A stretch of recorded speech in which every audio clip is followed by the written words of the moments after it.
Farishtalarning ichida eng kattasi Jabroil alayhissalom ekan. Boshi 7 qat osmonda tepasida, oyog'i 7 qat yerning tagida. O'shanda zot 300 ta qanoti bor ekan. Qanotini yozsa yer yuziga qopqa qo'yib qolar ekan.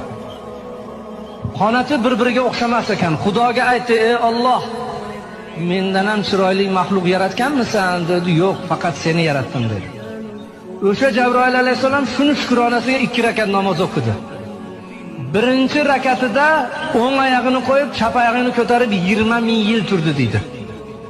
Ikkinchi rakatida chap oyog'ini qo'yib 20 ming yil, 40 ming yilda bitta oyog'ida 2 rakat namoz o'qidi.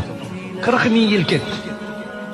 Boshini sajdaga qo'yib: "Ey Alloh, ojizlikman qilgan ibodatimni qabul qil" dedi. Xudo aytdi: "Ey Jabroil, rost ibodat qilding, seni ibodatingni qabul qildim. Sendan keyin hech kim bunaqa ibodat qila olmaydi. Magaram oxirgi zamonda Habibim Muhammad alayhisalomning ummatlari keladi. Ular qancha tashvish bilan, o'ylar bilan, quloq qoqib qo'yib pulini sanash bilan, tahoratida shikastalik bilan ozgina daqiqada 5-10 daqiqada 2 rakat namoz bomdodda o'qiydi. Seni 40 ming yil o'qigan namozingdan o'shalarda 2 rakat yaxshi degan.